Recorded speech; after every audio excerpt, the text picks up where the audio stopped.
It's the anti-checker. We will return to your scheduled programming shortly, or we are currently experiencing technical difficulty. What is going on YouTube? Michael J. Crawford, the anti-checker here. I just realized I'm kind of off. I got to get the webcam and stuff situated here. Been one of them days. So, but we'll leave it for right now. Anyway, good to see you all. So let me go back. First of all, BIRDOPREY posted first a little bit before I started, and then he was wondering why I was late. And the reason I was late is I was waiting for the news crew to come up with an update for the news, but it just didn't happen. So I don't know who those news people are, but dang, they're lazy. You would think that these people were just sitting in bed all day with nothing better to do or something, and they don't bother to get the news done. So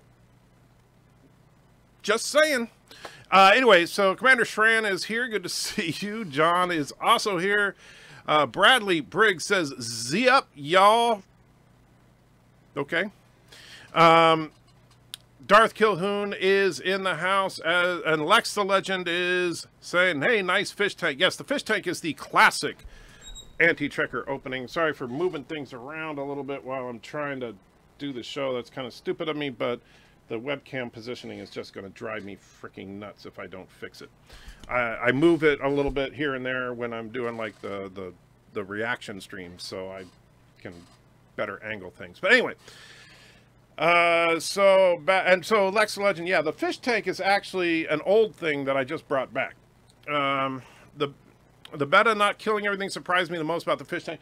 Actually, betta are not particularly aggressive unless they're in a tank with other betta. That's when you never want to put more than one male betta in a single tank because they will kill each other. Vile Mike says, howdy. Schromer still moistened talking about, still monetized, still moistened. Still monetized talking about STD. I got the notification on time. What's happening? I don't know. That's weird. Sci-Fi Guy says, morning anti-tracker. KG313 says, yes. Yes, it was. Well, I'm actually hoping that Dr. Alex will join us because I have a couple of questions for him if he shows up. And CBS Executive says, Schromer, that this disturbs me greatly. Sorry, CBS Executive, but your show sucked, man. I'm just saying.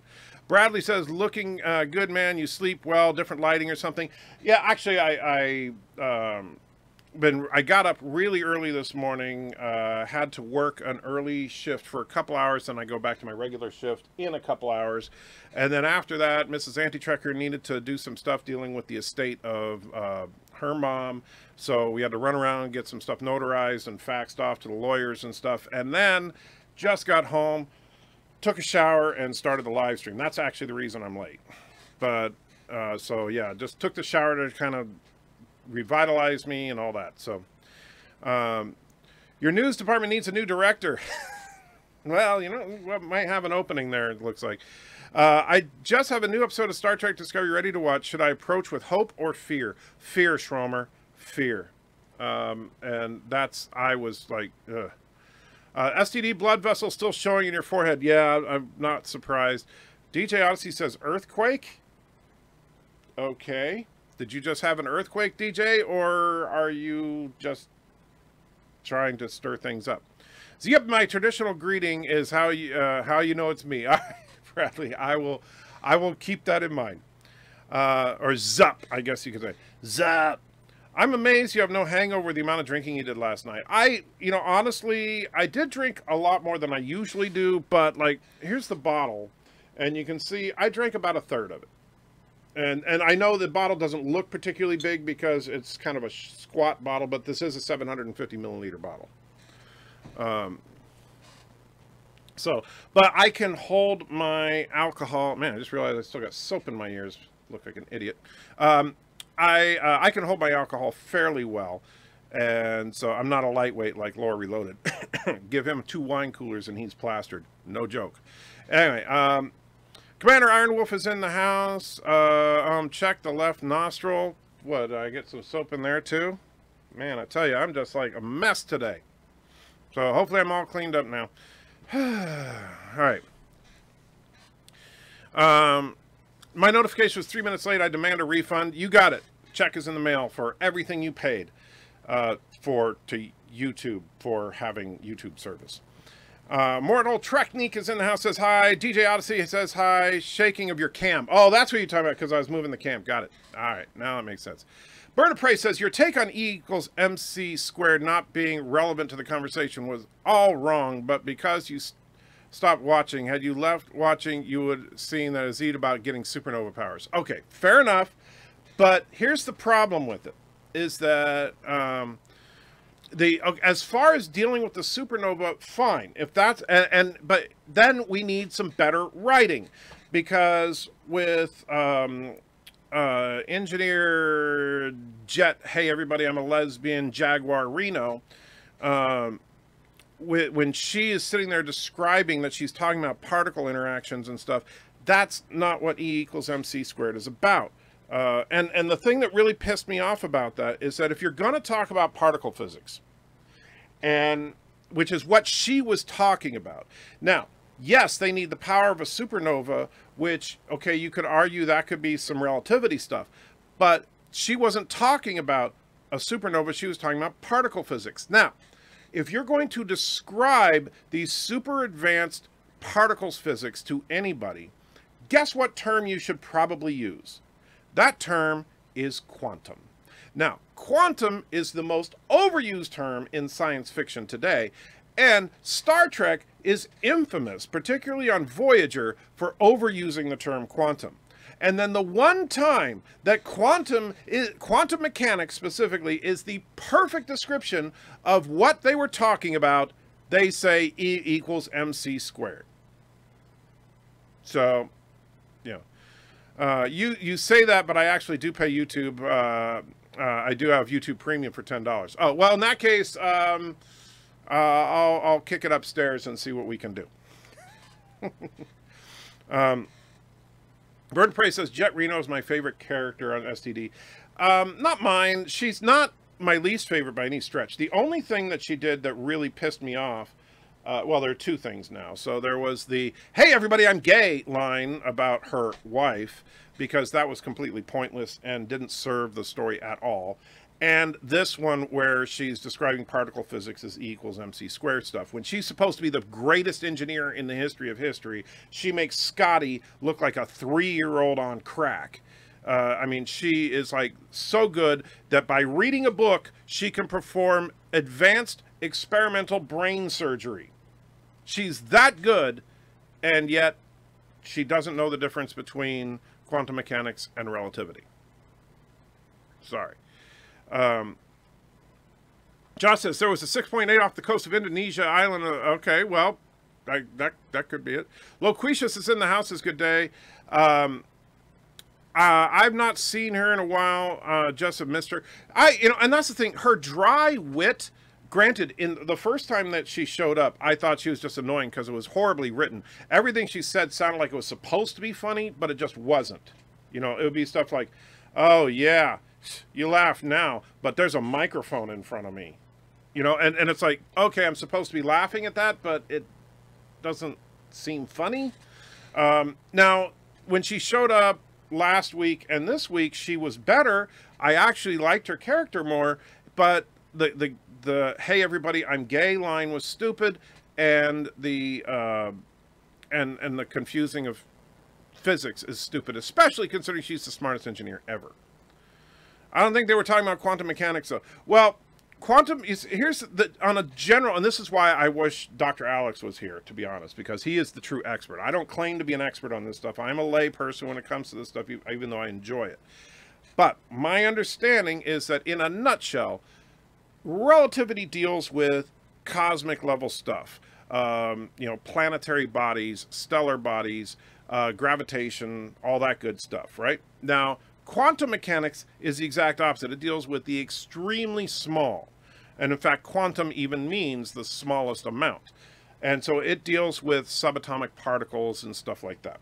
And the problem with relativity and quantum mechanics is that while they both appear to be correct for the most part, they are also in direct conflict with each other, which is why we're looking for a grand unified theory, something that can merge the two, what some people refer to as a quantum theory of gravity, you know, so something like that. Because right now they just don't mesh, even though they both work. Now, if you're talking about large-scale stuff and gravity, and you say, okay, we're talking about some E equals MC squared stuff, that makes perfect sense. If you're talking about subatomic particles and you say we're dealing with some quantum stuff, that would be correct. If you start talking about gravity on a planetary scale and say that's quantum like they did on Voyager, that's wrong. If you talk about subatomic particles and you refer to that as relativity, that is wrong. At least my understanding of it is. Now, I fully admit that I could be completely wrong, right? And yes, KG313, she did actually say particle physics. So, but and the thing is, it's like, so then they throw out dark matter, dark energy. So let me ask you this, Bird, since you seem to be defending this episode a little bit, which kind of surprises me, to be honest with you, but why is it that they pulled in a dark matter asteroid that filled up the entire landing bay?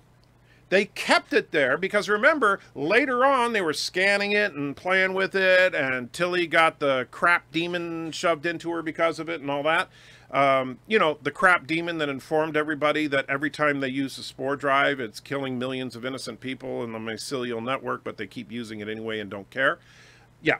So they have this giant rock, and they've used it not once but twice now in the last couple of episodes. They used the dark matter energy stuff to enhance the pattern enhancers for the transporters, and they used it in they used it in this episode. They're saying that they need, I assume they're going to use it anyway, that they need to use dark matter or dark energy to get this whole space-time suit to work.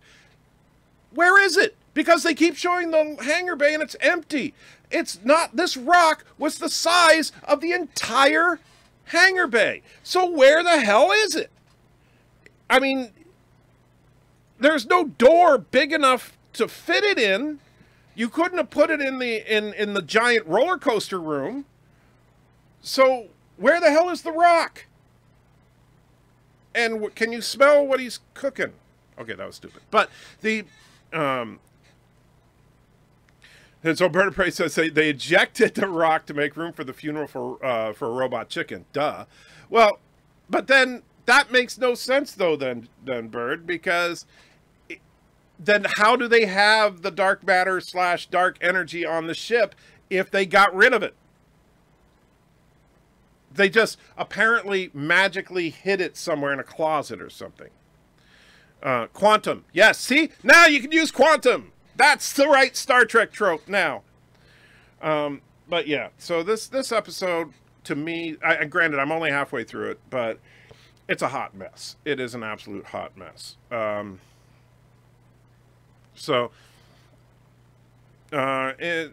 It's in Suru's planet because at the end they flew off, bring the asteroid pieces with it. And read my last comment. All right, Zoom, let me go back. Sorry, I know I've skipped I didn't mean to, but I skipped a few comments because I was in the wrong chat mode.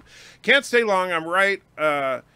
Am I right in thinking that STD is going to change Pike's future? And did you notice the Enterprise bridge was mostly female, bar one or two guys? Yeah, well, the Enterprise crew, yeah. I mean, the female thing, the femme force is strong with Star Trek right now. And yeah, whatever. That I'm kind of expecting at this point. I will say that the Enterprise bridge set is the best looking set we've seen on Discovery thus far. Yes, I have a problem with all the excessive lights on the bridge. But if you tone down the lighting of it, it would actually be really nice looking. Cleanup crew opened an airlock and oopsie, Exactly. What the hell happened? Maybe Tilly ate it. That could explain her size. Because Tilly actually looked bigger in this episode than she did in the last one. Like, she's ballooning for some reason. Maybe she's pregnant. Who knows? They beam... actually, bumped that. And yes, I know we want live chat. Thank you, you stupid thing. Let's see here. Shortward says, oh, my tracker. They hid it under the rug so Control wouldn't find it. So, you know, I could actually see them doing that. And Tracker, you're correct partially. Relativity would have no application for most particle physics, but you can use equals mc squared to calculate the energy released from fusion when you have a masked effect. Yes, but they weren't talking about that. That's the thing. But, you know, and equals mc squared also has nothing to do with dark matter, dark energy specifically. But, you know, it is what it is. Rare, I'm here when Anti-Tracker is live, but quick question, because I know he actually does love Star Trek. Why does he go by Anti-Tracker? Just curious of the lore history behind the name.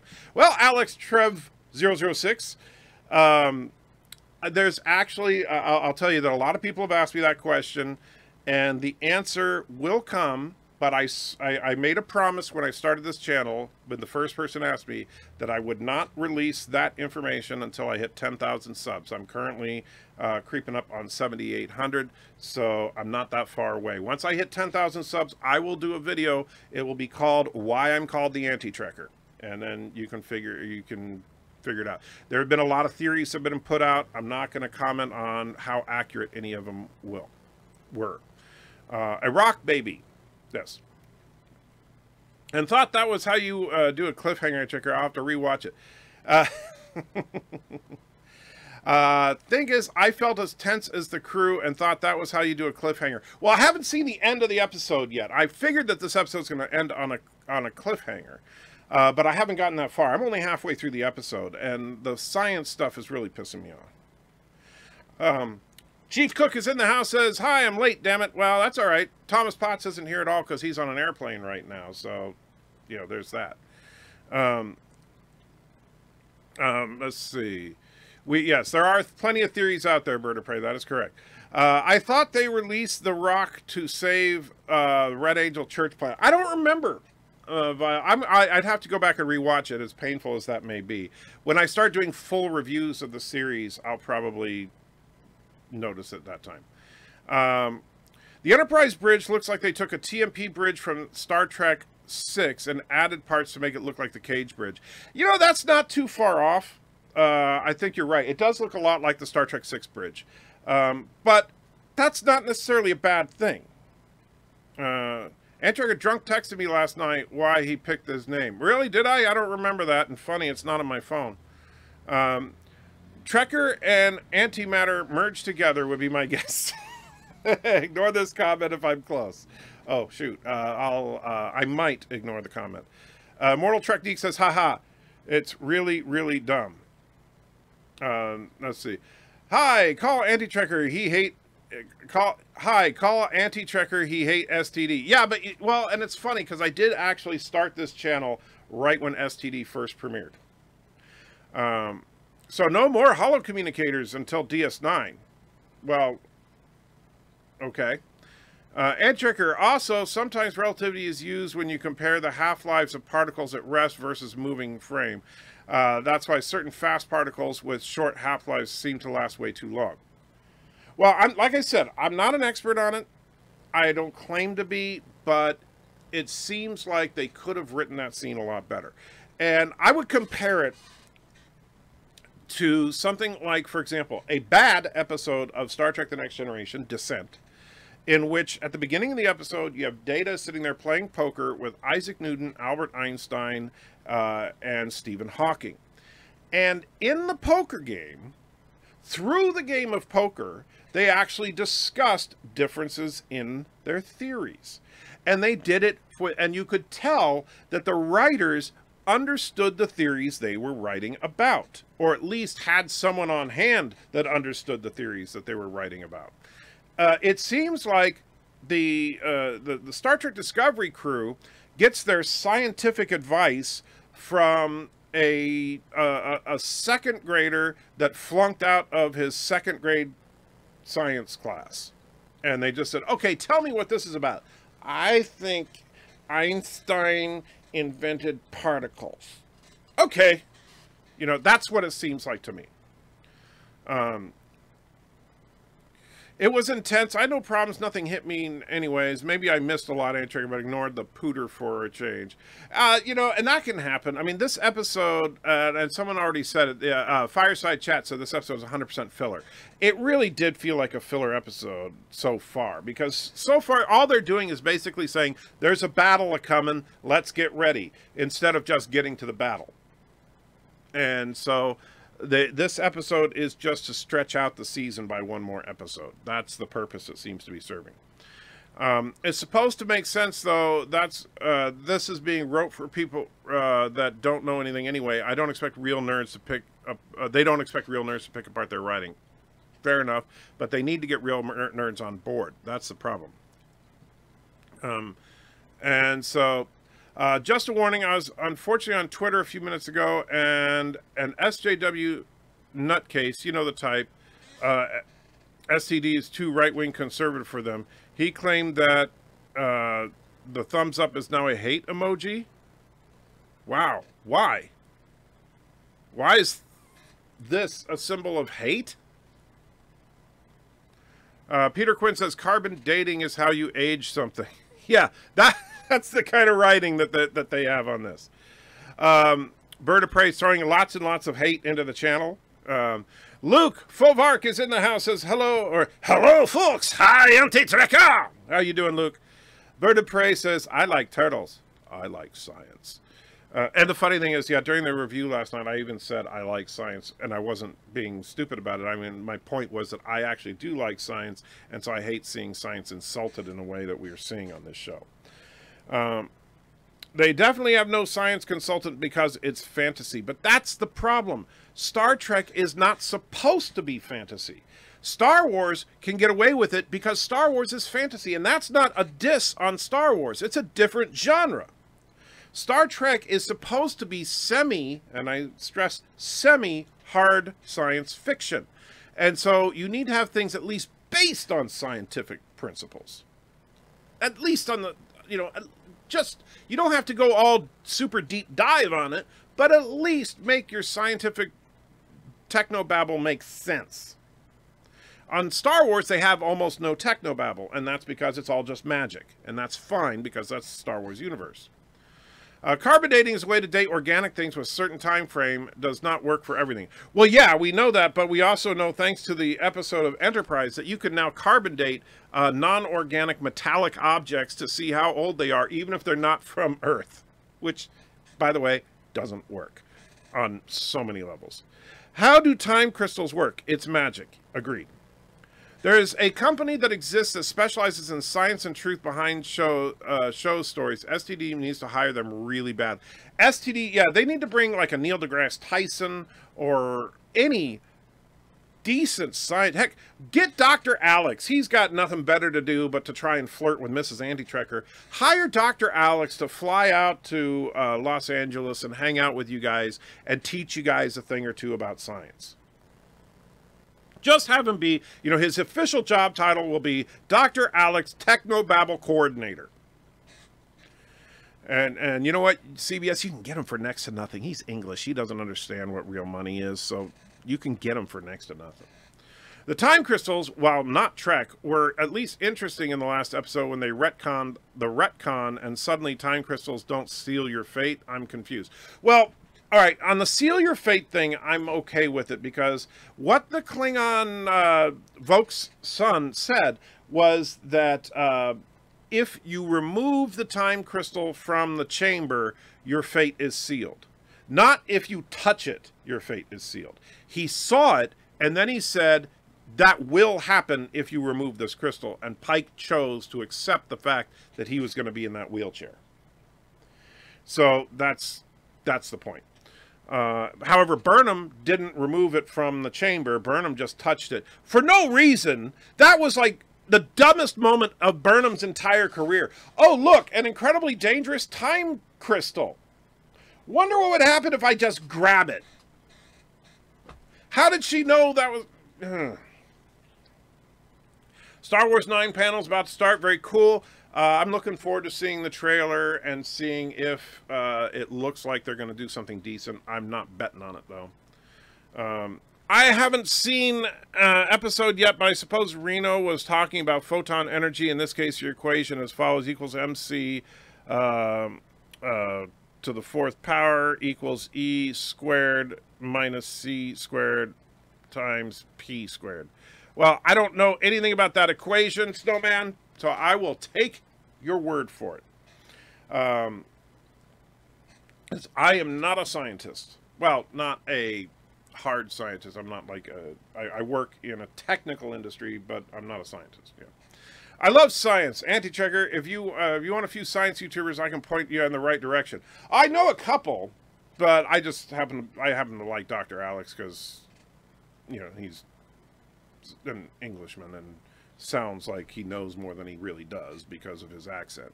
I can't stay long. Star Wars Episode 9 panel starting soon. I'm excited if I can have my time zones right.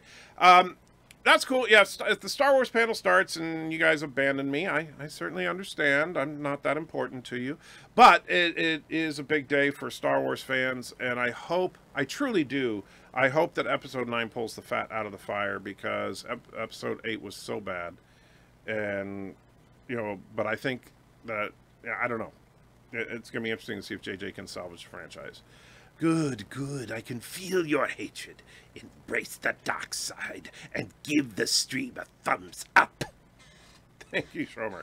Luke says, Anti-Trigger, oh boy, encountered a space conquest denier.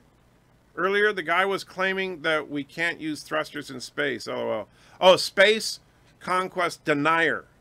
Man, sorry, dyslexia kicked in. The guy was claiming that we can't use thrusters in space. LOL. Felt like an STD writer.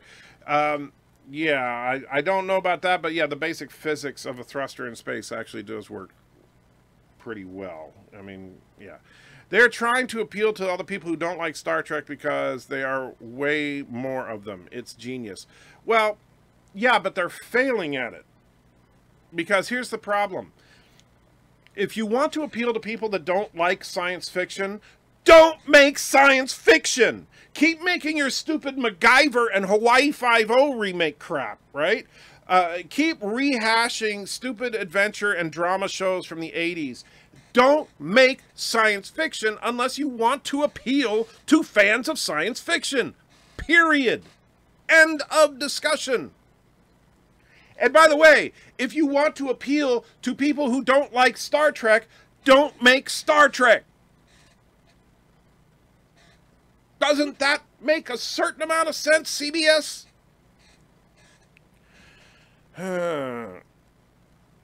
Let's see.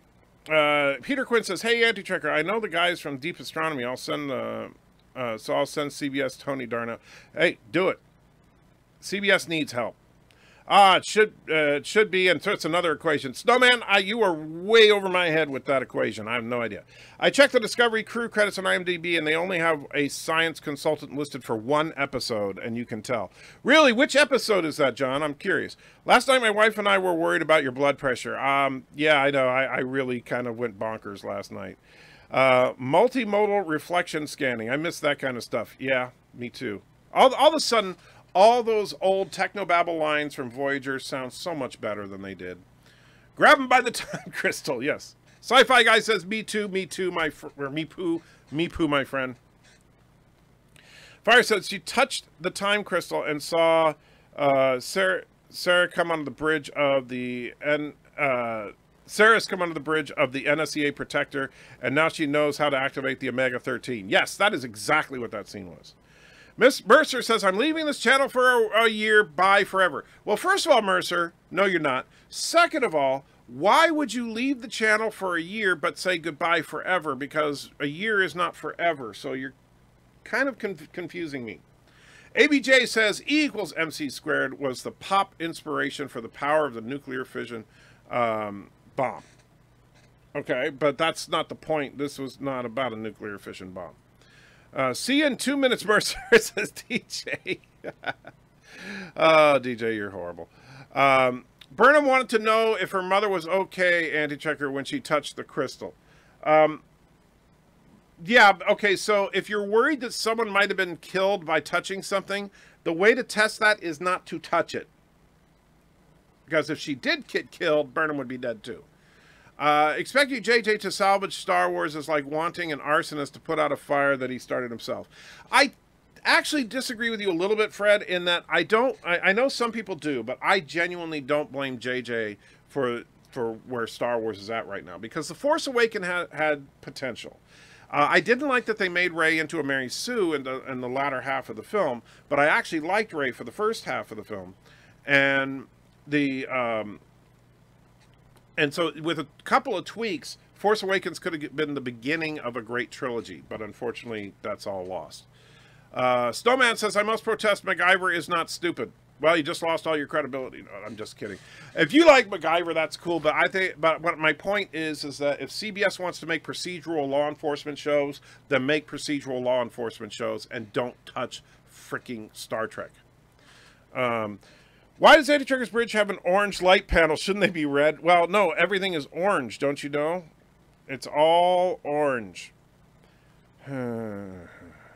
What's up, nerds? Hey, Star Trek, how you doing? We all need to sue CBS, I'll tell you. Star Trek Discovery has Bill Nye as a consultant. You know what? That would be an improvement. So, yeah. I've thrown Tony a message. Thank you. George Lucas done effed up. Okay. The episode was Will You Take My Hand? Okay. I'm trying to remember that episode. And because unfortunately, yeah, the names of the stupid thing about, well, there are many stupid things about Discovery,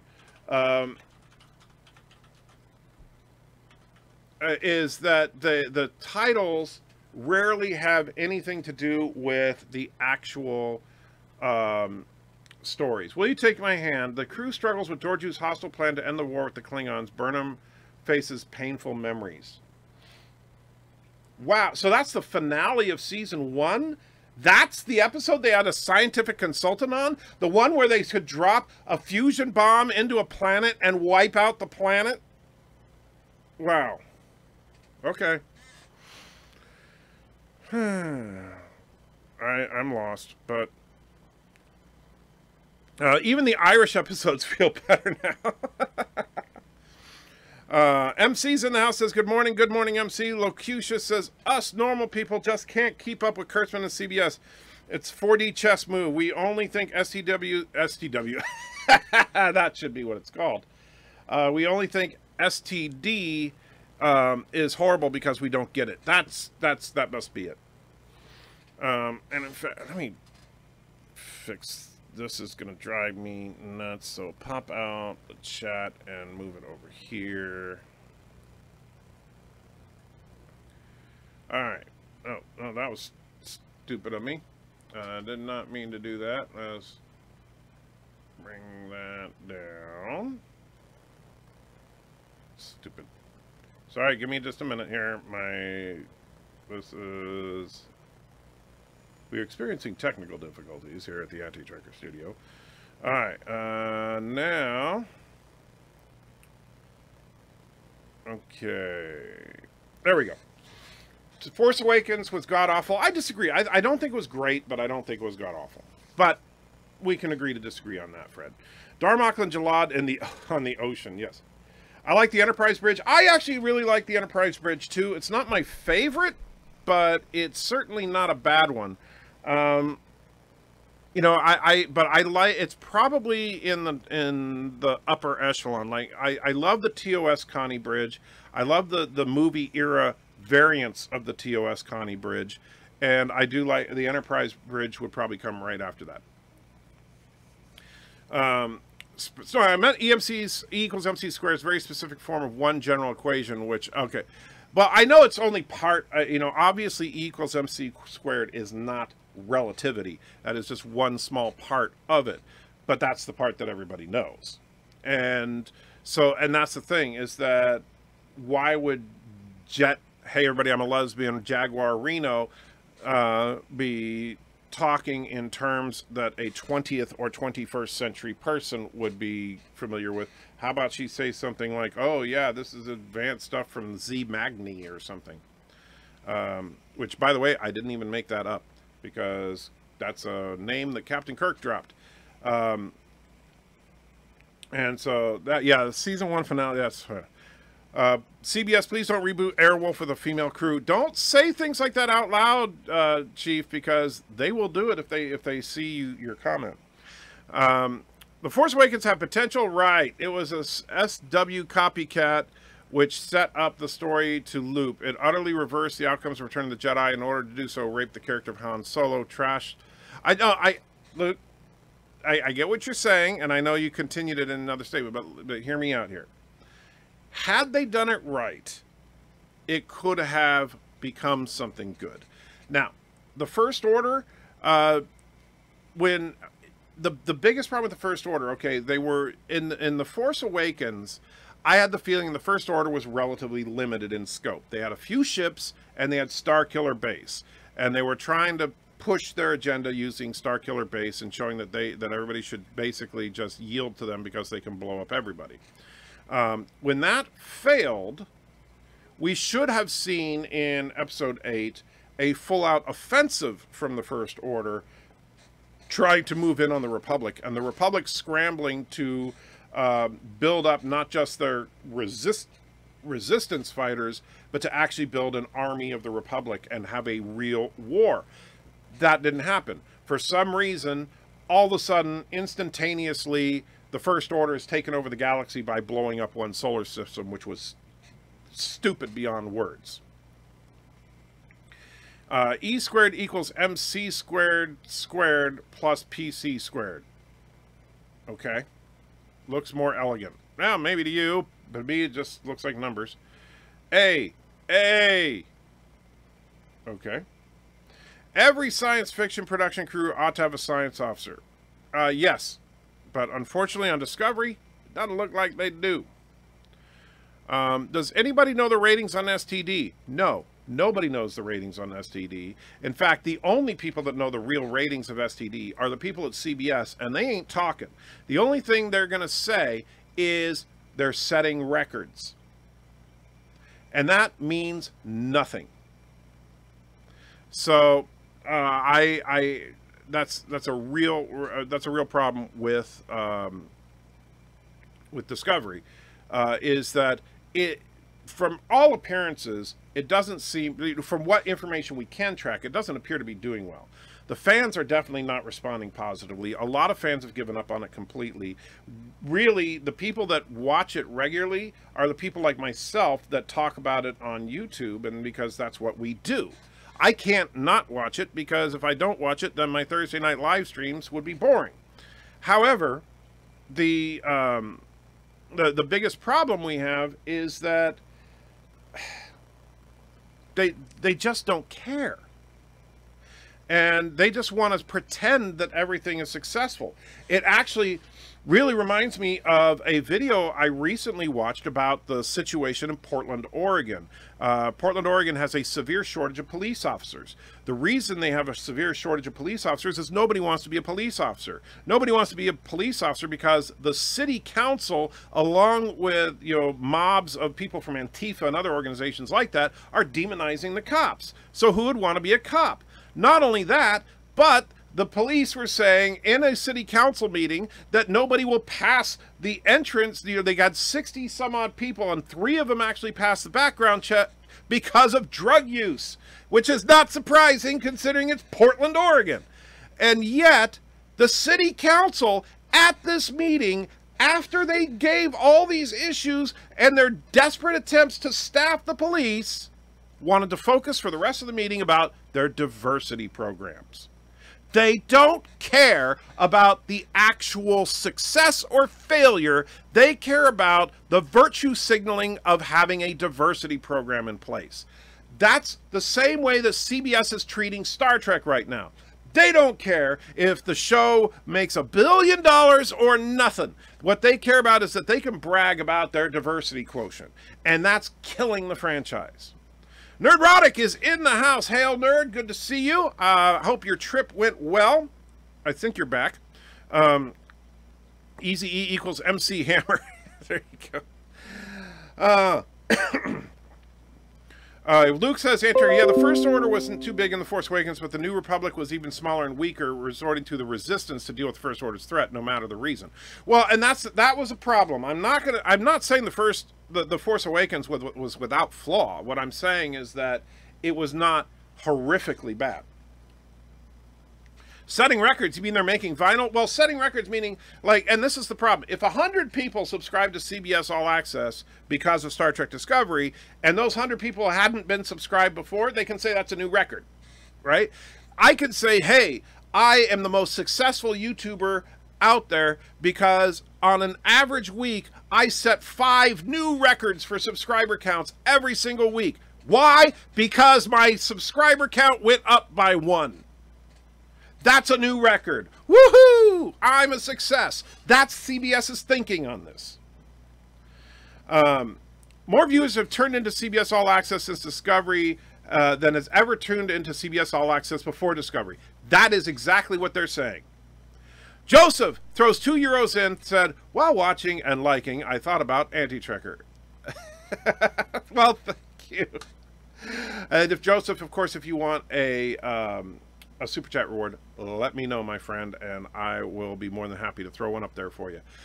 Greetings, Gary. Welcome back. Yes, absolutely. They're unconventional. The turbo lift thing is just stupid. And I watched your review, and then I watched your review, Quantum. Yes. I didn't like that episode, at least not so far. I'm only halfway through it. Maybe it'll get better at the end. I don't know. The thing is that I liked, and I mean, and I did say this during the review, I liked the Enterprise bridge set. If they would just tone down the excessive lighting, it's actually a nice overall design. You can tell it's the Enterprise bridge. The captain's chair, when viewed from the front, looks like Kirk's captain's chair. I like that, right? That's good stuff. It looks right. It looks like a visual update, as they say. Discovery doesn't look like Star Trek at all. The Enterprise, at least it's recognizable. It's not perfect, but it's recognizable, and I could live with it. And Nerdrotic says, preach! Yes, that's right. I'm on a roll today. I've been saying this for a while. SJWs don't sell to an audience. They sell to the right audience. You're right. And they do. And they genuinely do not care. And this is a big problem with SJW politics getting into pop culture. They don't care about the success of said pop culture. They only care about sending out the virtue signals. The problem with that is that if it doesn't make money, it will go away. If Star Wars Episode 9 doesn't make money, and then whatever Star Wars projects they're doing on the Disney streaming service don't get views, guess what? Disney's going to drop Star Wars. They ain't stupid. And so all the SJWs over at Lucasfilm can pat themselves on the back all day long about how awesome they are for putting Admiral Holdo out there, and they just killed one of the most popular franchises in recent history. CBS can sit there and brag for days about the awesomeness of having not 1, not 2, but 3 confirmed gay characters on Star Trek Discovery. Doesn't that make it awesome? Hey, look at all the diversity we're throwing at you, and hey, we're going to shove it in your face every week. And you know what? If they kill the franchise, they don't care. You know, screw the people that actually care about this stuff. But doesn't CBS eventually have to make some money unless all the virtual signaling gets monetized somehow? Well, they do, but that's the thing. If you look at, and I'm sorry, and this is not meant as a diss to anybody who likes these shows. All right, it really isn't. Look at CBS's lineup: NCIS, Hawaii Five-0, MacGyver, right, and then the 17 other NCIS shows and stuff. They're all the same show. They are the exact same show. You just switch out gender and race and location, but they're all the same show.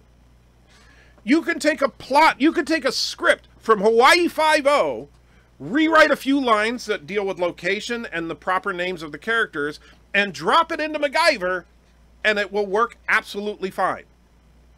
And then you can take that same script and drop it into NCIS, and it will work absolutely fine. And CBS makes money doing that because it appeals to the lowest common denominator. It appeals to people that just want a simple, you know, turn on the TV and turn off your brain experience. And CBS makes money doing that. And so as long as they're making a profit overall, well, Star Trek Discovery, we'll throw that out there as a virtue thing, and that'll keep the liberals off our backs. Which, you know, doesn't, but it also kills those of us that actually care about Star Trek. Charlita says, the one thing I love about classic Trek is it was a shot at a time where there were actual problems in society and the issues that were handled with such grace and didn't bog down with the writing. Yeah, and they did it in a true science fiction trope kind of way. When they were dealing with racism, they didn't say, hey, black person. You know, no, what they did was they created Beale and Lokai, and they were interesting characters. Both of them had flaws. Neither of them were perfect. They showed the problems on both sides of the issue, and then they just said, the real problem here is hate. That was gorgeous. Let that be your last battlefield. Should be an absolute textbook example on how to insert politics into a television series, particularly science fiction. And let's see. Sorry, I know I'm behind on the chat. Went on that tangent. I'm just in a tangenty mood today. So yeah, the sequels had a lot of potential on paper, but JJ trashed about half of it right in front of Trudy, and Ryan Johnson trashed the rest. Good luck in turning the tables. Like I said, I'm skeptical about Star Wars. I'm not expecting much, but we'll see. CBS gets a trophy. Yeah. Hi-de-ho, everybody, says Brian. I know you. That was 11:18. It's 11:23. I'm 5 minutes behind, which for me is a long time behind. For Bird of Prey, that's just like, that means you must be less than 10 minutes into the live stream. So, CBS All Access counts what they call paused subscribers, which actually are canceled subscribers. I would not be surprised if that were true. The turbo lift is not even bloody possible. Stupid is second. Yeah. The turbo lift we see on that show is ridiculous. And I apologize, the chat jumped on me. I'm gonna try to get back to where it was. Okay. Spoiler. Follow the money trail on STD merch. Spoiler, nothing is nobody is selling any. Yeah. It's so orange. Don't get me started about the orange crap again. That was the dumbest line in the history of Star Trek. How do you walk onto a set that has everything in red and say, ew, it's orange? Sorry. It looks right, the Connie Bridge. Yes. I don't that Queen said her... I don't that Queen said her planet is her sister. Yeah, if you watch Runaway, there's a whole thing about how the planet is her biological sister.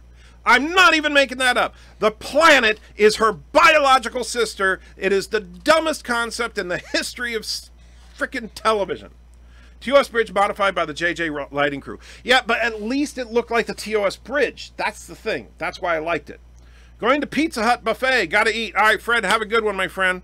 It won't get better. And play me 1 and 10, please. You got it, Joseph. I need to breathe for a second anyway. Otherwise, I'm going to explode.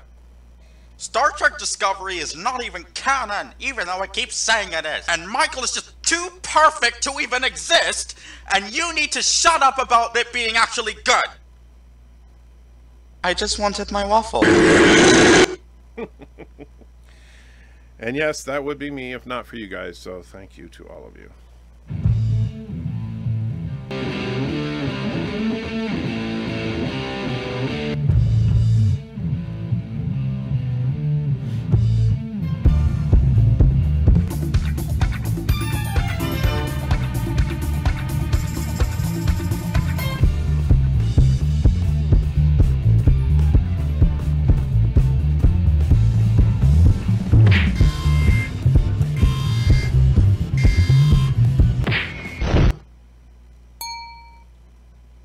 Ah, yes. And we can all look forward to that day, the day the disco will, in fact, truly die. Unless they actually make it better, which I would rather see them make it better, to be honest with you. But, you know, that's why the Doctor Who is dead. That's why Doctor Who Oh, that's why Doctor Who is dead. They all wanted to push their checklist and it went to hell. Yes, that is true. By the way, social justice is third wave feminism. Yes and no. Here's the thing, Luke. Third wave feminism is a part of SJW-ness, right? But it's not just feminism. It is also, you know, this identity politics in general. It deals with homophobia and racism as well, and it's all on the extreme end. I don't think any of us are going to argue that homophobia, racism, and sexism are good things. However, when you start to say that everybody who is not an extremist for one thing is opposed to you, that's a problem. So let's see, Nerdrotic's talking to the gang there, and is the Discovery Bridge bigger than the Enterprise D? It looks like, yeah, the Discovery Bridge is freaking, it's a mall. The Enterprise Bridge in this last episode at least looked better proportionally. New Enterprise Bridge, turn down and put one half the lights, put down some nice gray carpet to stop the reflections, and you really got something. Agreed. That would fix it 100%. Disney already announced they dropped Star Wars by announcing they won't be doing any more movies after Episode 9. Interesting. If did they say that? I know that they got a couple of shows coming on their streaming service, but you know what? That wouldn't surprise me considering what Kathleen Kennedy did to the franchise. You cannot have another Gibbs through those slap. Not sure what you mean there. CBS is using its NFL movie to prop up all this other crap they're showing for the time being. Agreed. Star Trek throws 99 cents in, not once, but twice. Thank you so much. I do appreciate it. Luke says 50 Shades of CBS crap. Thank you. And Star Trek says, YouTube Premium gave me 2 free Super Chats. If others here are donating them to Foley, they're traitors. Well, you know, they must be traitors. But thank you, Star Trek. I truly do appreciate it because it helps. NCIS is just a turn off your brain. There is not just turn off your brain. There's intrigue and mystery. I'm not saying that it's entirely crap. Don't get me wrong. I'm just saying that it's the same show in different formulas that you see on CBS, right? You see NCIS, Hawaii Five-0, and MacGyver are essentially the same show. Loki and Beale, brilliant. Absolutely. CBS has lost his mind with the agenda. Twilight Zone Episode 3 is crap. It's their third strike, and I'm out. I tell you, wow. Okay, so there's a $2 Super Chat with no name on it. I've never seen that before. There is actually a Super Chat here with no name, and it says message retracted. So whoever you are that put the $2 in, thank you. But I'm completely confused. So thank you, I guess. Does that mean I get the $2, or does it mean that I can't? Yeah, I'm not even sure. Turn on the TV and turn off your brain. I also feel the same way about Star Wars. No brains needed. Well, but Star Wars isn't meant to be intellectual, right? And that's okay. There's a place for dumb entertainment. There really is. And I like good, dumb entertainment. However, there's also a place for smart entertainment. And Star Trek is supposed to lean towards the smart side of the spectrum. But not Discovery. Mercer says, I'm a huge Star Wars fan. I don't care about the new trilogy. Unfortunately, I've been a Star Wars fan since 1977. All right, I saw the first Star Wars film in theaters at least a dozen times, and yes, it only cost me like 99 cents. But I loved that movie, and I loved every bit of Star Wars up to The Force Awakens that I just liked. And then but the first Star Wars I actively disliked was The Last Jedi. Mark Hamill's idea for The Force Awakens is beautiful. Look it up if you haven't seen it. I have not, so I will have to do that.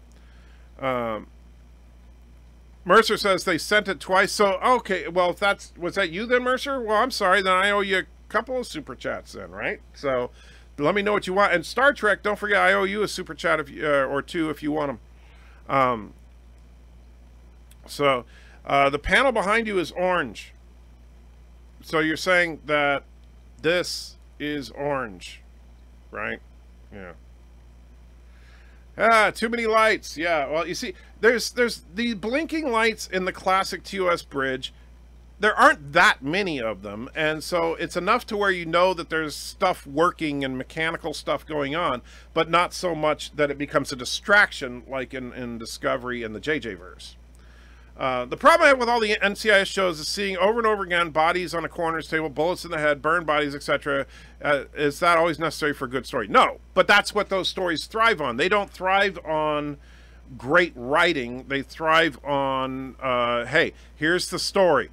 Dead body, examine, investigate, question, uncover the mystery, solve the mystery, arrest, everybody have a party, wait till next week. Not as dumb as the moon is a giant monster's egg in Doctor Who. Okay, I'll give you that. Edtrigger, Terrans have bad eyes that are not accustomed to our universe, and as Mecha said, it looked orange from one perspective, despite the fact that it was red from the front. Thoughts? I don't give them that much credit. I'm sorry. They probably have completely... Because here's the thing. Have you ever seen Giorgio walking around the ship going, oh, geez, turn down the lights? Because you know what? We saw Lorca doing that. Why doesn't Giorgio? Or did she get magic LASIK time crystal surgery? I did not catch that, Ari. The sister F is the stupid sounds. Is stupid sounds. I'm not, Alex, you lost me there. And it would be me too, not canon. Yeah, timeline, not TOS timeline. Yeah. Sorry. Antrigger, what is Antrigger's score out of 10 for this Discovery episode? Well, I haven't finished it, so I can't give you a complete score yet. For the first half of the episode, I'm leaning towards a 3. And it's only getting a 3 because I liked the Enterprise ship porn, and I liked the bridge of the Enterprise. And otherwise it would get a 1 or a 0. Because I found the dialogue, the story, everything about that to be pointless, pathetic, and insulting. Trollita says, oh man, I hate what happened to Doctor Who. Yeah, me too. It's sad. That's why I'm glad I got the old classic Who to watch. Yes. Well, and I got, you know, I still watch Captain Kirk. The real Captain Kirk, not Chris Pine. I do watch the JJ movies every once in a great while, but not nearly as often as the true classics. And so he finished the review last night already. The last half must have been without many faults. No. I only got halfway through it, Hector. So I still have half of it to do, which I'll be doing tomorrow night. They could make a new series with Romania, or maybe track down the Doctor's daughter for a new series, and we could have two nice series. But no, well, no, of course not. The second half is okay, and DJ's he's only halfway through the episode. Peter says, I heard there was going to be a wait after episode 9. Yeah, someone else said that Disney's not making any movies after episode 9. We'll see what they do. I'm more concerned with episode 9 than what they're going to do after episode 9. Luke says, no, I mean third wave feminism give birth to SJW. Okay, I'll go with you there. Linking race based on discrimination to sex discrimination, create identity politics, all third wave feminism inventions. I will grant you that, Luke. Yes. I would say that SJW is the disgusting, deformed child of third wave feminism. And it comes from what they call the intersectionality theory. Yeah. And so, Peter Quinn, is it really same shows? It really is. I mean, at least it feels like to me.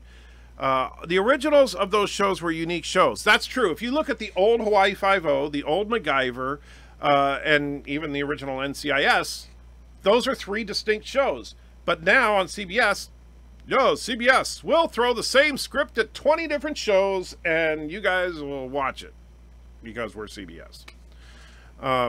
Oh yeah, oh my God, Susan, I suppose she's still around. Haven't thought about that. Yeah, they could actually do something with Susan. I think that's actually not a bad idea. If you want to have a female main character on a Doctor Who series, find his freaking daughter or granddaughter.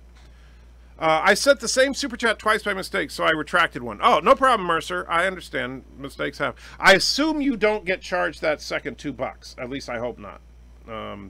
Not much. I don't have a way to refund super chats, but I'm hoping for the best there.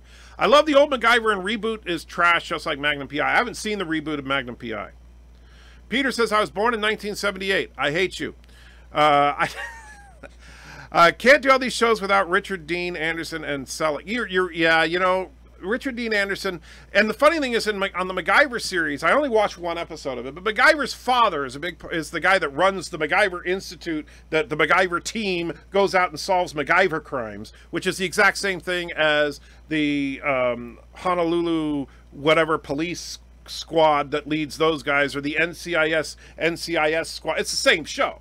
But anyway, but the MacGyver dad should be played by Richard Dean Anderson. Sorry. Peter Quinn says, missed everything. Yep, you sure did. George, you got shaded contact lenses. Well, you know what? That would make sense, but to show it to us. I'd be okay with that. The episodes gets better. I hope you're right. I do. I would like to see the episode end on at least a 4 or 5. Auntie just sounded like Enderman, like he liked Enterprise ship porn. I did like the Enterprise ship porn, even though I'm not a big fan of the changes to the Enterprise design. It's still a nice looking ship. And I'm not going to sit there and lie about it and say that it looks like crap. Now, Discovery looks like crap, but the Enterprise looks really nice. And they did some good exterior shots of the Enterprise in this episode. So when is the disco going anti-trekker straight to Picard's, going anti-trekkers? When is the disco going anti-trekker straight into Picard's vineyard? Not sure what you mean there. John DeMarco says, when do you plan to review last night's Orville episode? I'm not 100% sure, so I gotta squeeze that in too. Won't be Saturday night. If I'm up to it, I may do a special stream on Sunday to do that. If not, then we'll have to wait until next week, but at least it'll give us something to do.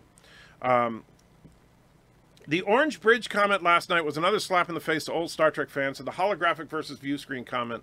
I didn't catch the holographic versus view screen comment, but maybe I don't know if maybe I didn't get to it yet, but I didn't catch that one. I think the reason Discovery episode is getting high ratings is because of the inclusion of the Enterprise and its crew. But is that fair when evaluating Discovery non-Enterprise episode?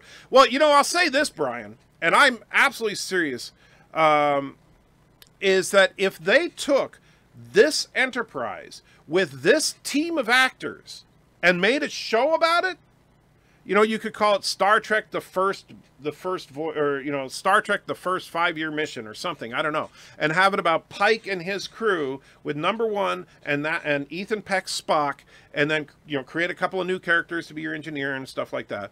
That could be a freaking awesome show, because Anson Mount and Ethan Peck have knocked it out of the park as Pike and Spock. Now, granted, Rebecca Romijn has not done Jack as number 1, but hey, she's a good actress. I'm sure they could do something with her. So, yeah. Do you mean JAG, Anti-Trekker, NCIS? I forgot about JAG. At least they should send some messages to the people making decisions. Okay.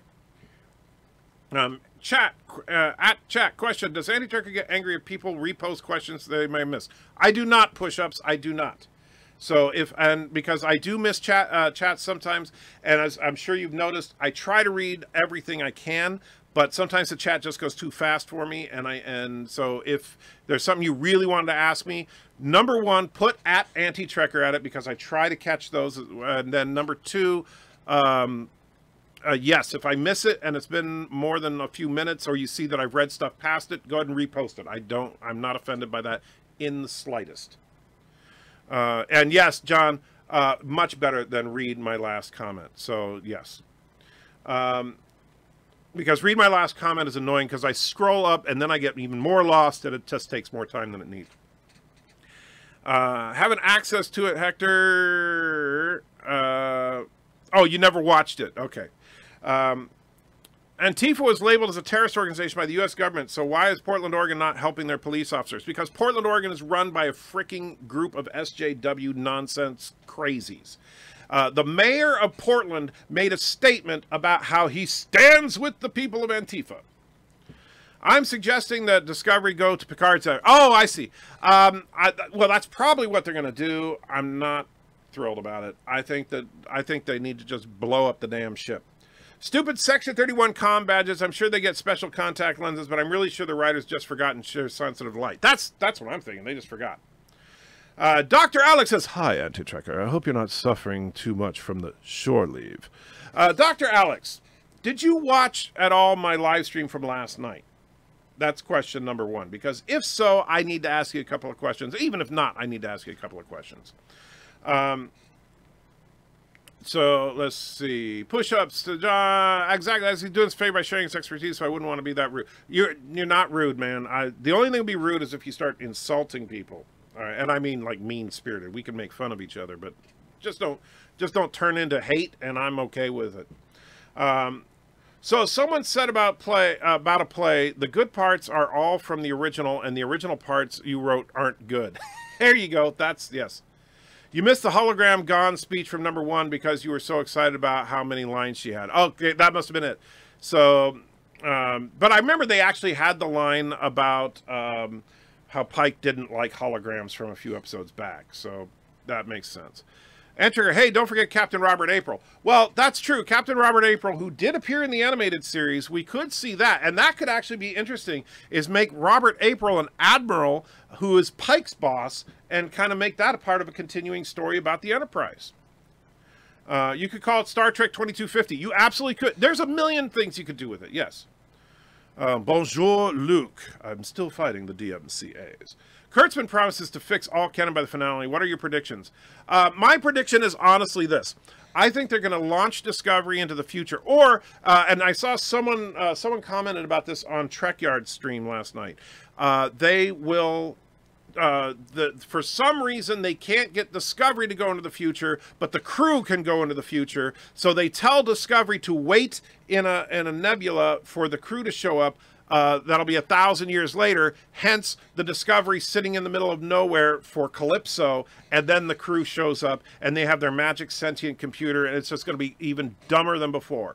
However, what they're going to say is that, see, this fixes all canon because the reason they didn't talk about Michael Burnham is because the Discovery is in the future now. No, it doesn't fix the problem, because if Spock knew about his sister who sacrificed herself going forward in time, you'd think he might have mentioned her once. You'd think that if Pike knew about the spore drive, they might have mentioned it once. So no, it doesn't fix anything. And it also doesn't change the fact that nothing looks right. All right. Well, Anti-Trigger, they can't just blow it up. The ship and suit said, nope. Yeah, I know. That was just dumb. Unfortunately, I missed it. What's the question? All right, so Dr. Alex. And pardon me, the rest of you, if I missed your comment. It's nothing personal, but, I wanted to ask Dr. Alex about this. So, I don't know if you saw last night's episode of Star Trek Discovery, but in that episode, they're trying to figure out a way to make the time crystal work with the time suit that they just built because they had the blueprints lying around. And so they could just instantly build another time suit, apparently. And they have the time crystal. They're trying to figure out how to make it work. They get the stupid chick from the Runaway Short Trek to help them. And she starts doing this, like just, throwing her finger around like she's drawing in the air. And they're like, ooh, what is she doing? And then Jet, hey, everybody, I'm a lesbian, Jaguar Reno, says, oh, well, she's calculating particle interactions and doing all this stuff with particle physics. Real E equals MC squared stuff. Now, I am not a scientist like you, Dr. Alex, so you tell me, is that, like, really, really stupid? Because that sounds like it was really stupid to me. Because they should have said quantum, and Star Trek always says quantum, and the one time they don't say quantum mechanics, they throw out relativity? Or am I just completely missing the train here? Because I've heard arguments from both sides so far in this stream, so I'm curious what you think. And I will defer to your opinion because you are an expert, and I've confirmed that you are an expert. Ector, while I'm waiting for Dr. Alex to respond, Ector says, but you would have to pay astronomer consultant fees. Bologna sandwich will suffice. Well, but you see, they give Dr. Alex a couple of bologna sandwiches. He'll do it for them. Marlena's in the house. Good to see you, Marlena. Ector says hi. So did Anti-Trigger change his mind out of the first part of Such Sweet... sorry. So far, I hate it. I have not seen the second half yet. So we'll talk about that tomorrow night. if you get rid of the USS Discovery, they still have a show named They'll still have a show named Discovery. Well, you know what? Here's a way you could fix canon. Honestly, this is a way you could actually fix, or not canon, but continuity with all this. Is, let's say that you have, okay, so you have the Discovery. In order to save the universe, they fling the Discovery forward in time, and they're successful in bringing the crew back, but now they don't have a ship, right?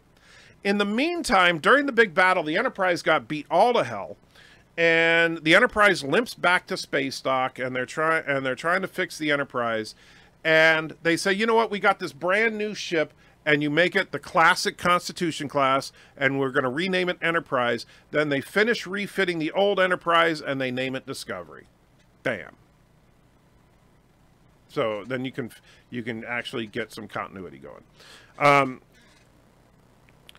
So, and you don't know who's going to stay with the ship. Well, that's the stupid thing, because they've already, like, one thing that I'm a little confused, if they are actually planning on putting the show into the future, is Ethan Spock going to the future with them? And does that mean that at some point Spock has to come back in time in order to be on Pike's ship and then later the under Kirk? Because Spock is apparently going with them.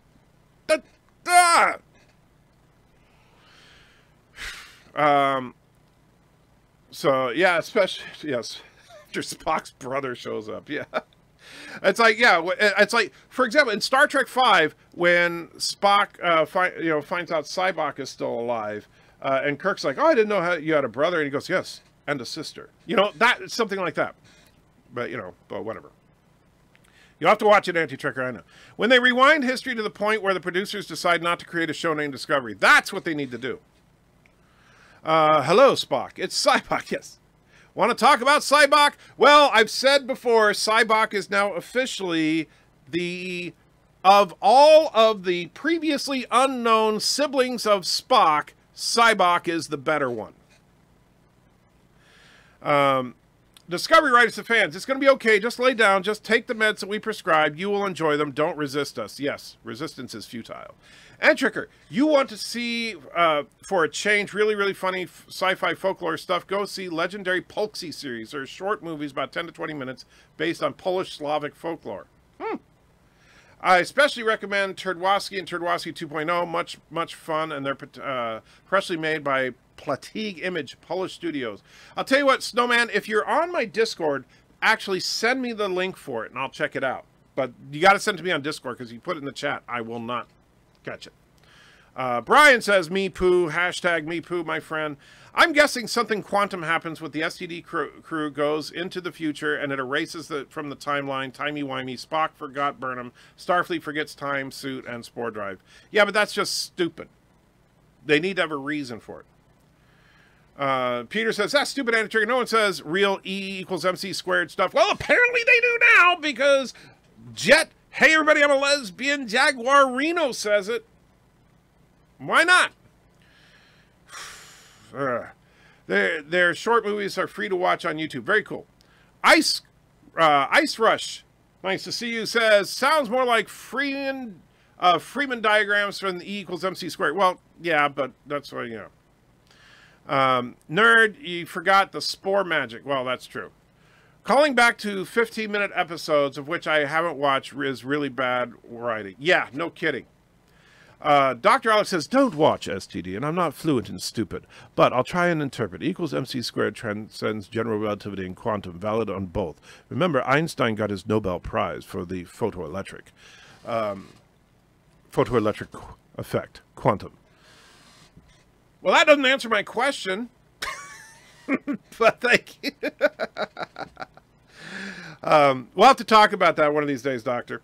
And I'll show you the scene that I'm talking about, and then you can tell me if it's just stupid. Quantum buffering, is the stream buffering right now? I apologize if it is. Let me see. Yeah, it's buffering. Let me refresh and see if it stops buffering.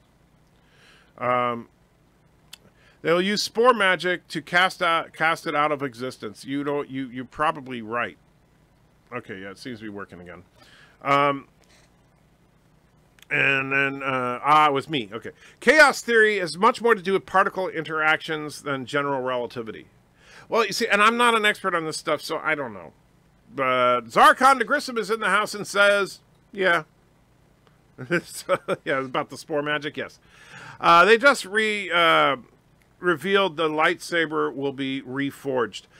Well, that's not like a big reveal, to be honest with her, sir. We all knew that she was going to have a lightsaber in this, and she only has the kyber crystal that came out of Luke's saber, so yeah, that makes sense. How many unknown siblings does Spock have? One for every Serix Ponfar? You know, that's a good question, because why the hell not? So, is Control going to turn into the Borg or not? I don't know, Luke. They didn't hint at it at all here, but they just show that Leland has superpowers, which Leland is mysteriously back because Leland disappeared in the last episode. What the hell, guys? So, yeah. Nerdotic, okay, let's see. Nerdotic, I'm only sarcastically joking about the spore magic. I'm sure they will do something to make Disco not before TOS. And Nerdotic says, has that stopped them so far? Yeah, exactly. Burnham went back in time and gave Einstein the E equals MC squared formula. You're probably right, Brian. I've taken some spore magic. This show would still be bad on good shrooms. I don't know. I've never tried shrooms, Nerdrotic, but you know, but I'm sure that what the stuff that is legal there in California could at least make the show more tolerable. It's not buffering as CBS tried to take down Anti-Trigger. If they wanted to take me down, they would have done that last night. Once STD's season is finished, can you live stream Enterprise on Thursday and points out various violations? That might not be a bad idea. It's just like pick a Star Trek episode, and I'll probably throw it up like, this is what we'll do. On Thursday, well, actually, it may not be on, well, we're going to have to work out the new live stream schedule, because my live stream schedule is going to change at the end of this month. But yeah, we're going to do at least one night a week where we watch a show, and we'll talk about it. I think the idea of equals MC square is more a general purpose equation. The writers just threw it in because the only one formula that their intended audience has heard of. Yeah. How about you just say, hey, that's real 2 + 2 = 4 stuff. The only way to watch Discovery is to mute it and just play Dark Side of the Moon. Oh, I've been doing it all wrong there. So Mikey Spock was told by Mom you need a special bodysuit to survive time travel.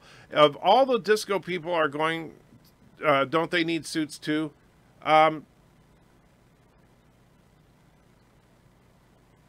Quantum and Triggers. So let me nail that for you. In Discoverse, space is alive, filled with spore and shrooms eaten by Disco Crew, apparently. Planets are alive, computers are alive. Yes, everything is alive in the Discovery universe. You're right.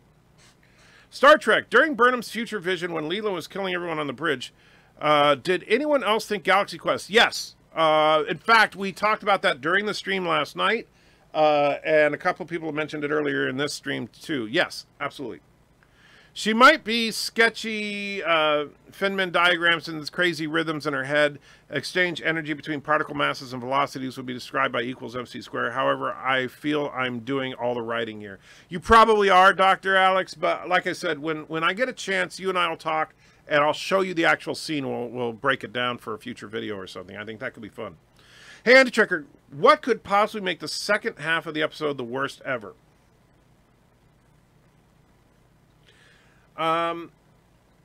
Well, I'm sure there's a lot of things they could do. I'm sure they could make it, and actually what they've kind of been doing, make it all about how Michael is the most important person in the universe, and just make that the center of the story all the way through.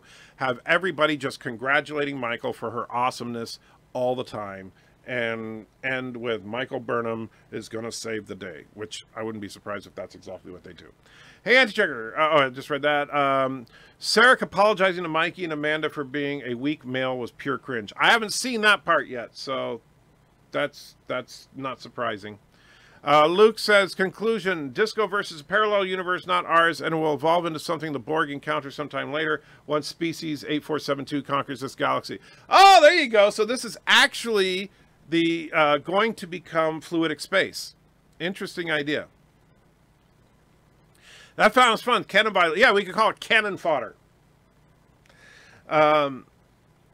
So instead of shrooms, we should all lick the Hypnotoad. Very true, Mark. That would be good.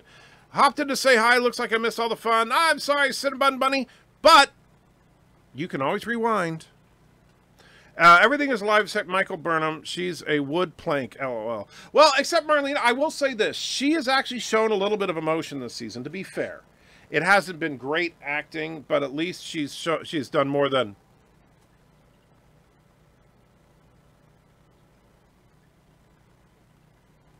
You know, there's been more than that.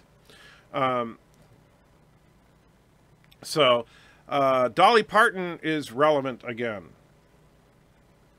Okay, not sure why. I mean, she did some wonderful things out in Sevierville when they had the fires a couple of years ago, but other than that, I haven't heard anything from her. And Checker, I'm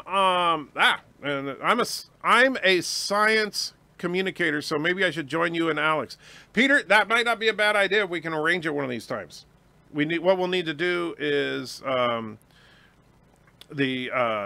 have to arrange a time that we can all get together and talk. And just what I'll do is, it'll probably be a few weeks from now, but when we do it, I'll get together a few good scenes from Discovery and maybe some other Star Trek stuff, and we can just talk about the scientific gobbledygook.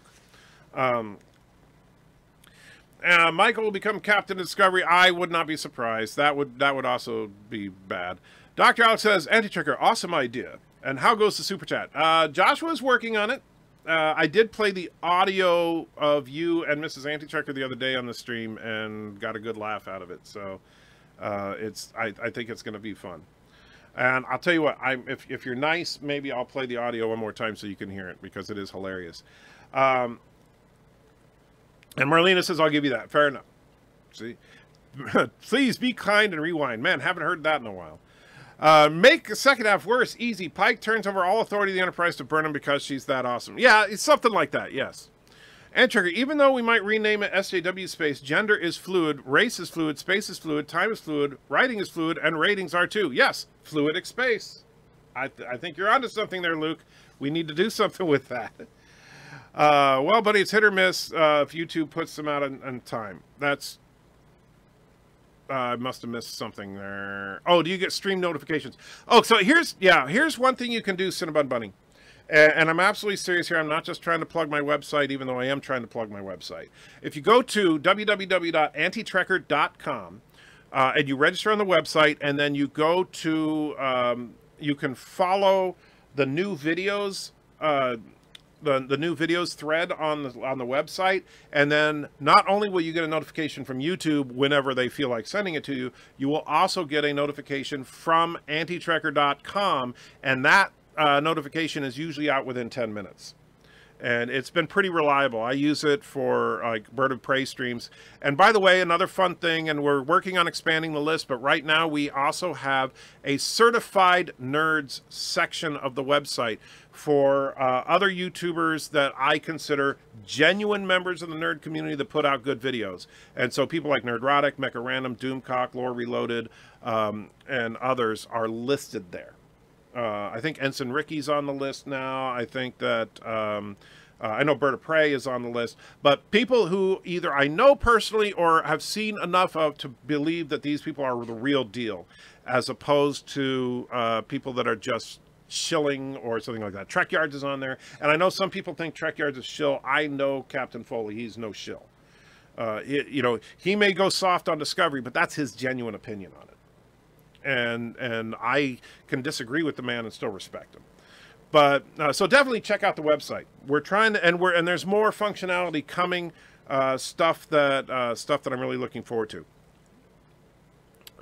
Bad lag here. Wonder what I'm missing. Oh, I'm sorry, Doctor. You just missed. Mrs. Anti-Trekker came out and gave a 5-minute speech about how awesome you are, but you completely missed it. Ozzy says I'm going to like the next Orville episode. Well, that I'm looking forward to then. You watch the Orville, you'll see about Dolly Parton. Oh, okay. Insider joke there. I watched Journey to Babel after Star Trek Discovery last night to remind myself of real backstory of Spock and his family. Yeah, that's actually, and it's not a bad backstory. Too bad it flies in the face of Discovery, but you know. By the way, Anti-Checker and Dr. Alex, they broke a comms blackout on the black hole data from Sagittarius A. Well, I know nothing about it, but that's awesome. They accidentally put it into a live stream on Wednesday. Oops. Let's see. And Cinnamon Buddy says, I will do that. No problem. Let's see. Captain's log. Today, my drunk because STD episode being too terrible. My, look how far Star Trek has fallen from grace. Oh, man, tell you. Ensign Ricky is coming in the next update. Okay, thank you, BIRDOPREY. I wasn't 100% sure if we had him in there or not. Stuart looks confuddled and occasionally with disco. Yeah, I think he's torn on it because there's some things he really likes about the show, but there's some things he really doesn't like about the show. So he's genuinely torn, but I think he's been a lot nicer to Discovery than most of us, but it's honestly... He's giving his genuine opinions on it. He's not being paid by CBS or any of that crap that people accuse him of. So Richard Dean Anderson doesn't want to reboot. If you're talking about Stargate, I'm not surprised, but you know, that's I would like to see a new Stargate, but I think that a reboot would actually make more sense, to be honest. All right, now. Here, Dr. Alex, I hope you can hear this because I'm only going to play this once, and so you can hear it. This is audio only of the upcoming Super Chat. Oh, Dr. Alex, I just can't believe this. Michael actually likes Star Trek Discovery. I don't know what to do. I think I want to be with you. Bridget, this is so unexpected. You want to run away with me? I don't know what to say. I'm a little concerned. I mean, Anti-Trekker's a bit bigger than me. I think he's at least 2 inches taller. Actually, he's only 3 feet tall. 3 foot? I knew it. I knew that hatch was for him as a dwarf. Actually, he's not a dwarf. What? He has big, hairy feet. He's a hobbit. And his feet are furry? He's a hobbit. Oh my God. He's just not to be trusted. Quick, run away with me. Now that I know that I'm twice as tall. His little legs will never catch us. Oh, yes. Yes. Let's run away together. And there it is, Dr. Alex. Now, that's not going to be exactly how it is in the final cut, but that's the audio that I sent to Joshua, and he's working on the animation and stuff. And you're going to be really impressed with, I mean, I'll tell you, Doctor, he did a great job animating you. You look like there's a picture of you that he was using as a base model of you dressed up as the 4th Doctor. And so he's using that as his template for you. Oh, by the way, Dr. Alex, what color are your eyes? Because Joshua was asking me, and I have no idea because he was working on it for the animation. Why do I actually believe Anti-Trekker has hairy feet? I really don't have hairy feet. But yes. So let's see. There's a genuine plausibility that even the Star Wars sequel becomes smarter than Star Trek Discovery with Episode 9. You know, the sad truth is you're right. All right, Anti-Trekker, we're going to watch Game of Thrones tomorrow night. No, I'm not a Game of Thrones guy, so I'm the wrong guy to talk to about watching Game of Thrones. Tomorrow night we're going to watch Part 2 of Star Trek Discovery, Such Sweet Sorrow. And then sometime next week or Sunday, depending on what my schedule looks like, we'll be doing... and in fact, Sunday we may do a Hellboy review, because me and Mrs. Anti-Trekker and Joshua are going to see Hellboy on Sunday. So now Dr. Alex is not going to respond and tell me what color his eyes are, so I guess... I think right now Joshua has you like with David Bowie eyes with 2 different colors. Maybe he's making coffee barefoot. No, I'm not. Yeah, you may be short in height, but you may be short in height, but you possibly have big shoe size. Yeah, I wear big shoes. That is true. How much do we have to pay you to finish watching Game of Thrones? Probably more than you could afford, Josh. But if somebody wanted to bribe me enough, I would subscribe to HBO I think it's on HBO, isn't it? Yeah, and catch season 2 through whatever the hell we're on now. Stock up on strong stuff and a big glass for part 2. Well, you can see behind me, I got my supplies, including my Hellboy Hellwater right there. So yeah, Hellboy looks like he had a spell of heroin addiction since Ron Perlman. I'm actually looking forward to it. Anti-Trigger, Michael Burnham dies in the last episode. That would be nice, but I don't think that's going to happen. Go watch one of Dr. Alex's videos and see his eyes. Well, the problem is most of the time when he's on screen, he's like way back, like right here. If I'm this far back from the camera, it's really hard to tell exactly what my eye color is. Only that they're not like super light blue or something, but they could be a deep blue, they could be brown, they could be hazel, you don't know. And so I have to get like right up in there for you to see it. And I don't even know how well that came out. So I'm like looking at it. Well, even then it's hard to tell, but yeah. Anyway, you'll need more. Zachary Gibbons says, "Hi, Ed Checker, how are you? I was pleased with the Discovery Enterprise bridge. Is it much better than the JJ Prize bridge? They paid homage to the original very well." I agree. I actually agree. I liked the Enterprise bridge. The only thing I think they overdid it with the lighting, but if they had toned down the lighting, that would have been awesome. That came out scary. Yeah, it kind of was. The reaction for 2019 Hellboy is mixed to negative reviews. I hope you enjoy Hellboy. I do too. Here's the thing. If, you know, I don't know what it is the last few years, but critics mean nothing anymore. The critics loved Ghostbusters 2016. The critics loved The Last Jedi. The critics love everything that is SJW friendly. And the critics tend to dump on things that aren't SJW friendly. So, I don't care what the critics say anymore. So, nice gray-brown eyes. Actually, they're technically, I think they're considered hazel. Star Trek Discovery is just teasing us with good things. The possibility of Burnham gone forever, the destruction of Discovery. Jerks, they won't do it, I know. I heard it, says Dr. Alex, and they are blue. Okay, thank you. I will pass that on to Joshua.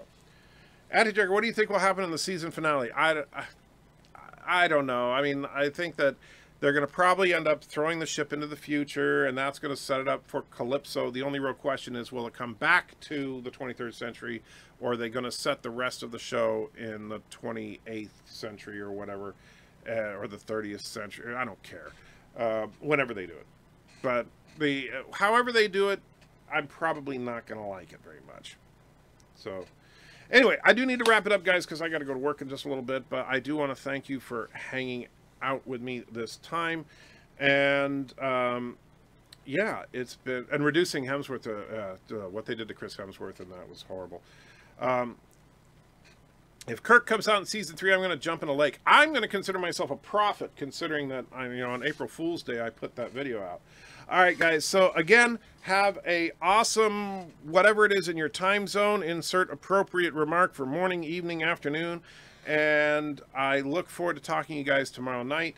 And Dr. Alex, I will make sure that Joshua knows that your eyes are indeed blue, because that's important, I guess. That's funny.